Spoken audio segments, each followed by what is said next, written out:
सूर्यवंशी राजा जम्बूलोचन इधर से गुजरे। इस इलाके की सुंदरता से मोहित होकर वो थोड़ी देर को यहीं आराम करने लगे। जरा दूर पर सफेद चादर ओढ़े ऊंचा हिमालय, पास में हरी चुनरी पहने पहाड़ियां और नीचे कल-कल बहती नीली नदी। जैसे यह नजारा काफी न था कि तभी राजा जम्बूलोचन ने करीब के एक तालाब पर जो देखा वह दृश्य एकदम अद्भुत था। राजा जम्बूलोचन को ये नजारा छू गया। जिस जगह एक बाघ और बकरी साथ पानी पी सकते हैं, जहां एक शेर भी एक भेड़ को मारने से बख्श देता हो, जहां एक मेमना शेर से न डरता हो, वहीं मुझे अपनी राजधानी बनानी चाहिए। तभी तो इस प्रदेश के हर निवासी को बराबर का इंसाफ, बराबर की हिस्सेदारी और बराबर का दर्जा मिल सकेगा।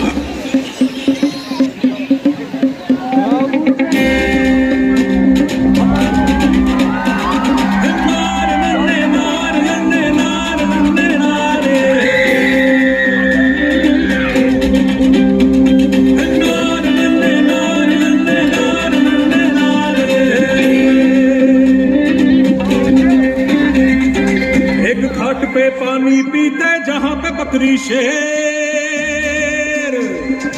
ऐसे क्षेत्र में ना हो सकता कभी कोई अंधेरो, कभी कोई अंधेर। एक घाट में पानी पीते जहां पे बकरी शेर, ऐसे क्षेत्र में ना हो सकता कभी कोई अंधेर, कभी कोई अंधेर।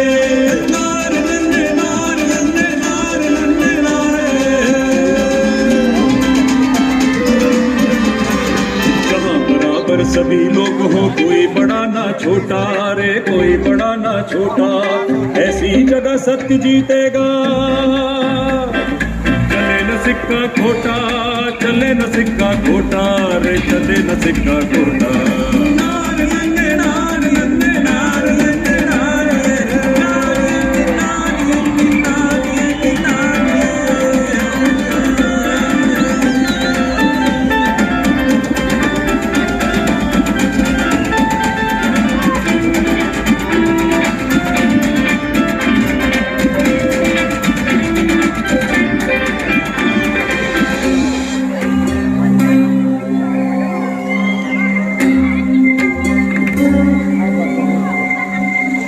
सूर्य पुत्री के जल से होवेंगे सब पावन, यही बसेगी मां काली पावन।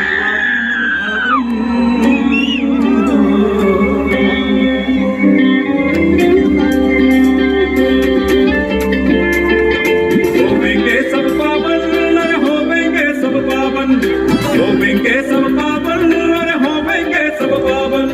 श्वेत शिखर के आसमान में धरती चुनरी थानी,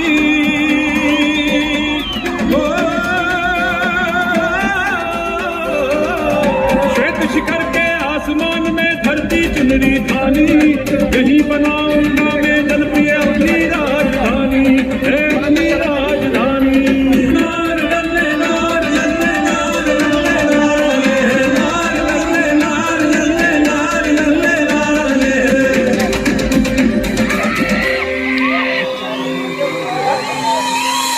और यूं पड़ी जम्बू यानी जम्मू की बुनियाद।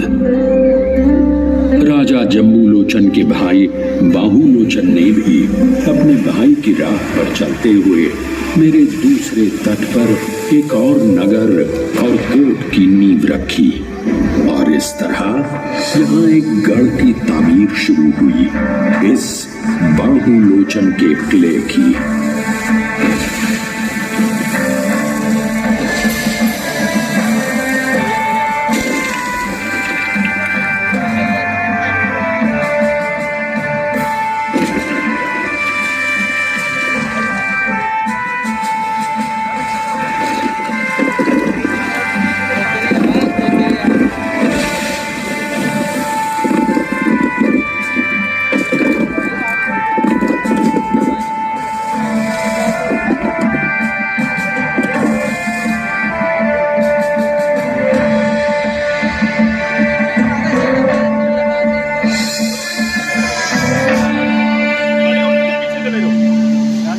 धीरे धीरे जम्मू का नाम और इसके प्यार का संदेश दूर दूर तक फैलने लगा। वैसे इतिहासकार तो ये भी कहते हैं कि सिंधु सरस्वती सभ्यता के दिनों से ही ये इलाका बसा हुआ था, जिसके निशान स्थान की प्राकृतिक खूबसूरती में चार चांद लगाने लगे। इसी तरह लगभग गौतम बुद्ध के समय से ही यहाँ बौद्ध मत ने भी अपनी जड़ें जमा ली थी, यानी कि मद्र जनपद और अम्बरन यानी अखनूर में।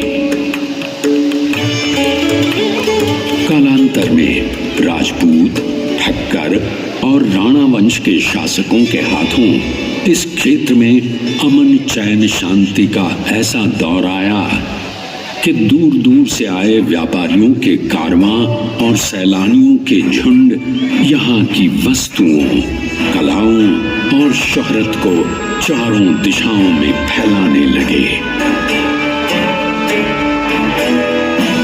इतिहास बताता है कि धीरे धीरे यहाँ के राजाओं ने जम्मू प्रदेश को छोटी छोटी रियासतों में बांटकर नगर नगर कोटों को बसाया और उनको भारतीय नगर शैली वास्तुकला में निर्मित मंदिरों, महलों, हवेलियों तथा तालाबों से सुसज्जित किया। 16वीं सदी में राजा अवतार देव ने इस इलाके को अपनी राजधानी बना लिया और फिर राजा ध्रुवदेव के हाथों शुरुआत हुई जम्मू जामवाल राजवंश की। अब तो जम्मू मंदिरों, मज़ारों, सूफियों, महंतों का पवित्र स्थान बनने लगा। पर सब में बहुत ऊंचा स्थान हमेशा से रहा बाबे वाली माता महाकाली का। लोक विश्वास के अनुसार जिनकी प्रतिमा को 8वीं सदी में पावन अयोध्या से यहाँ लाकर स्थापित किया गया था। साथ ही महान महात्म्य रहा है पास ही कटरा में त्रिकूट पर बसी माता श्री वैष्णो देवी का।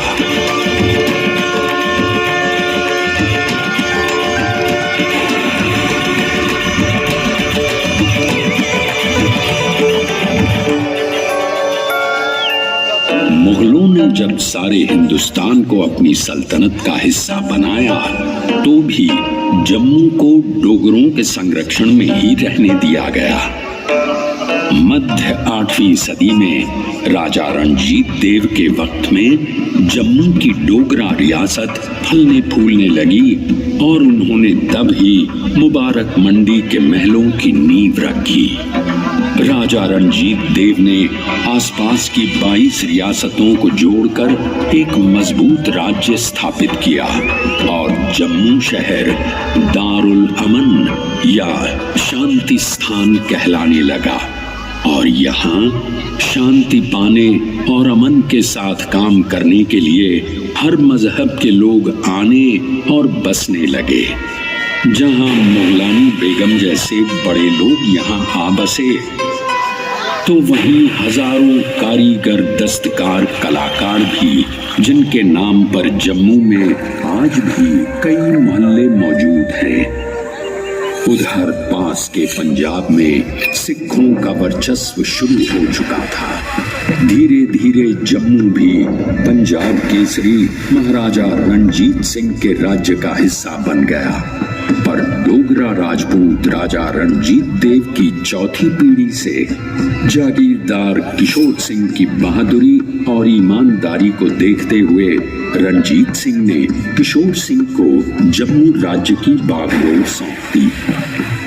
किशोर सिंह के बेटे गुलाब सिंह तो पिता से भी और आगे थे। उन्होंने किश्तवाड़ और राजौरी जैसे उत्तर पश्चिमी सीमा पर नए इलाके सिख साम्राज्य में शामिल किए। गुलाब सिंह ने वीर हरि सिंह नलवा के साथ मिलकर सिख साम्राज्य की उत्तर पश्चिमी सीमा पर पठानों की फौज को भी खदेड़ कर भगाया। साथ ही बहादुर डोगरा सिपाहियों ने गुलाब सिंह की सहायता से राज्य की सीमाओं को लद्दाख और तिब्बत तक बढ़ा दिया। लद्दाख और तिब्बत की इन मुहिमों की अगुवाई की थी कहलूरिया राजपूत सिपह सालार जोरावर सिंह ने। उनकी बहादुरी और ईमानदारी के किस्से इतने मशहूर हैं कि लोग उन्हें हिंदुस्तान का नेपोलियन कहते हैं।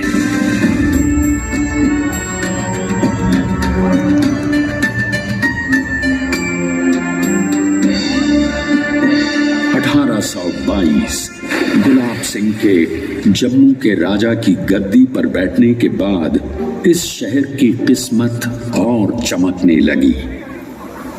गुलाब सिंह ने अपने राजा बनने का श्रेय गुरु प्रेमदास की भविष्यवाणी को देते हुए उनकी याद में जम्मू शहर के निकट गांव सुई सिमली में रघुनाथ मंदिर का निर्माण करवाया। इस मंदिर के भित्ति चित्र जम्मू कला के उत्कृष्ट नमूने माने जाते हैं। महाराजा रणजीत सिंह की मृत्यु के बाद अंग्रेजों ने उनके बेटे दिलीप सिंह को गद्दी से हटा दिया। अब पूरा सूबाए पंजाब अंग्रेजों के चंगुल में था, पर ये सूरत डोगरों को बर्दाश्त नहीं थी।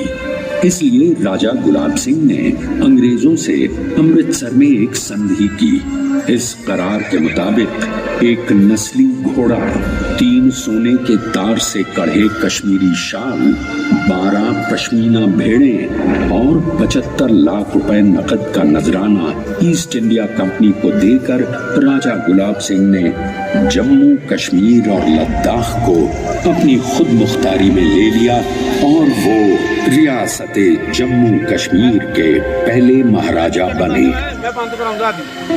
महाराजा गुलाब सिंह के बाद उनके प्रतिभाशाली बेटे रणबीर सिंह ने, जो एक बहादुर राजा के साथ साथ धार्मिक एवं जागरूक प्रवृत्ति के व्यक्ति थे, जब जम्मू कश्मीर की बागडोर संभाली तो उन्हीं के जमाने में इस किले यानी किलाए बाहू को फिर से नई तरह से बनाया और सजाया गया।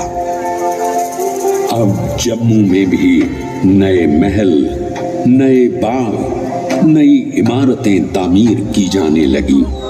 रणबीर सिंह ने धार्मिक स्थलों का पुनः निर्माण किया और साथ ही पुरमंडल व उत्तर वाहिनी में मंदिर श्रृंखलाओं का भी निर्माण करवाया एवं इनके साथ मां गंगा की बड़ी बहन मानी जाने वाली नदी देवक के तट पर संस्कृत पाठशाला स्थापित की।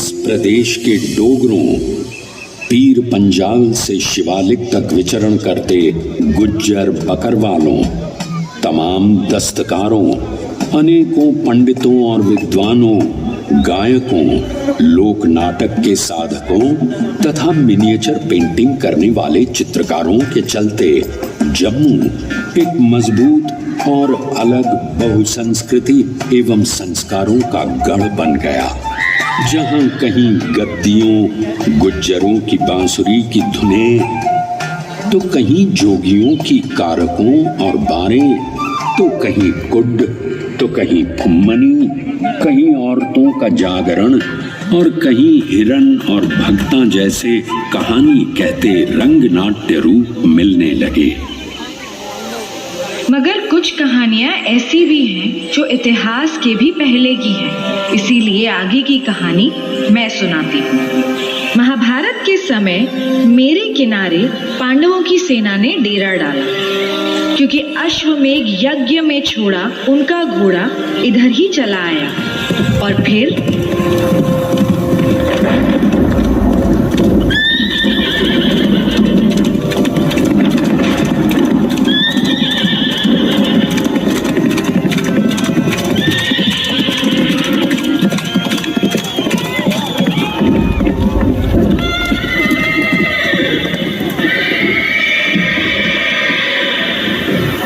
दंभी बालक, छोड़ दे इस घोड़े को।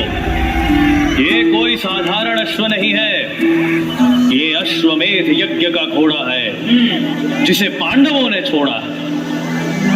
मैं नहीं जानता किसी पांडव, मैं बस इतना जानता हूँ कि ये घोड़ा मेरी माँ के खेत में घुस आया। क्या तूने भीम का नाम नहीं सुना?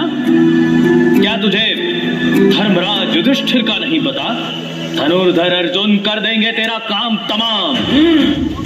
इन सब का नाम लेके मुझे डरा रहे हो या अपना डर दूर कर रहे हो? मैं इन सब में से किसी को नहीं जानता। मैं बस इतना जानता हूँ कि इस घोड़े ने मेरी माँ उलापी की मेहनत को नष्ट किया है, जिसकी सजा मैं इस पागल घोड़े को अवश्य दूंगा। अभद्र लड़के, तू क्या सजा देगा?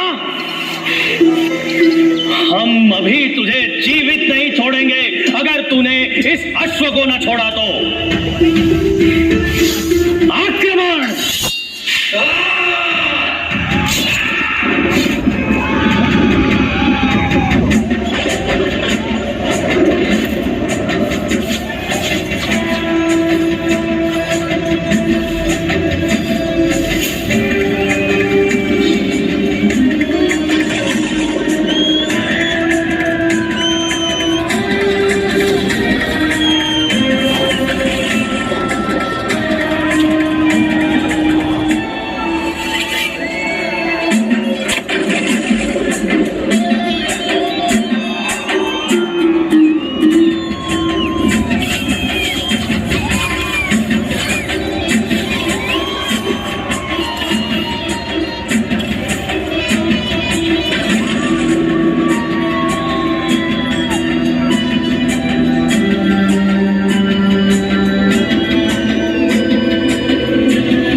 तुम्हारे पिता जिनसे तुमने ये अद्भुत धनुर्विद्या सीखी है? मैं किसी पिता को नहीं जानता। मेरी माँ ही मेरी परम पूज्य गुरु है, जिनसे मैंने सारी धनुर्विद्या सीखी है। ज्ञान केवल पुरुषों की बपौती नहीं होती। घोड़ा चाहिए तो युद्ध करना होगा, तो फिर संभालो अपना अस्त्र।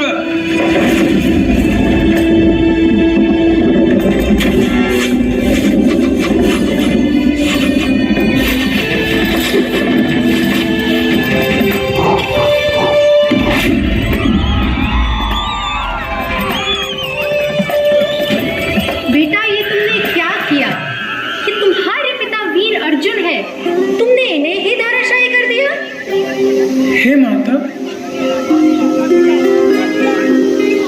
मुझसे बहुत बड़ी भूल हुई। अब आप ही बताइए, मैं क्या करूं? इसका एकमात्र उपाय है, पाताल लोक जाकर नागमणि लाकर इन्हें जीवित किया जाए।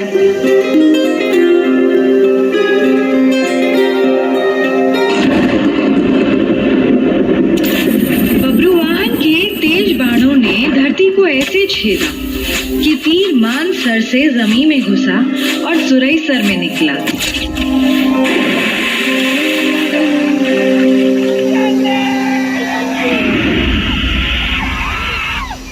और इस तरह बनी मानसर की अतः झील और सुरंगसर यानी सुरईसर झील।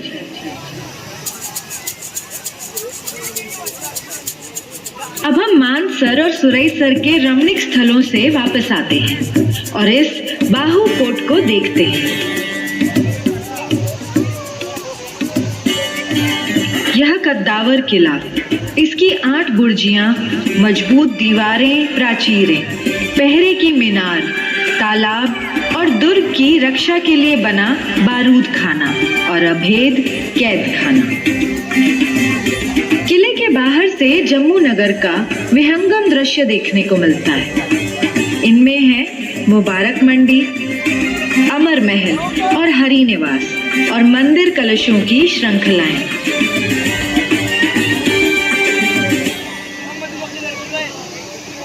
आप जानते हैं कि एक नदी को सबसे ज्यादा क्या पसंद आता है? आजादी। पहाड़ों से मैदानों तक उछलते कूदते, उफनते बहते हुए चलने की आजादी। इसीलिए मैं सबसे ज्यादा खुश थी जब अगस्त 1947 में देश आजाद हुआ। पर मुझे दुख भी था कि देश बंट भी गया था। हालांकि मैंने उस बंटवारे को कभी नहीं माना और अखंड भारत की ही तरह सरहद के उस पार बसे लोगों की भी प्यास बुझाती रही हूँ मैं। आज मैं बेहद खुश हूँ और आपके साथ बांटना चाहती हूँ अपनी ये खुशी। हो सके तो नवरात्रि के बाहु मेले में आइए, वरना किसी भी रात इस किले में चले आइए और देखिए दिवाली से सजे यहाँ बाग बगीचे, किले पर कोटे, झरने और फव्वारे।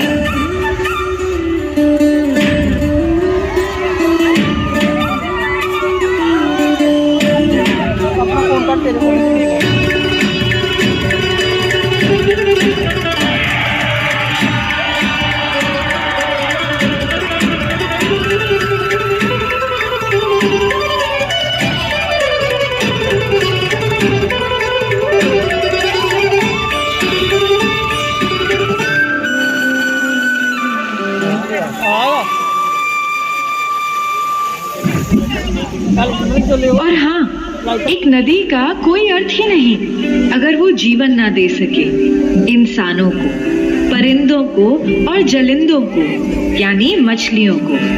तो जब फुर्सत मिले तो यहीं किले के नीचे मेरे करीब ही बने देश के सबसे बड़े अंडरग्राउंड एक्वेरियम में जरूर आइए।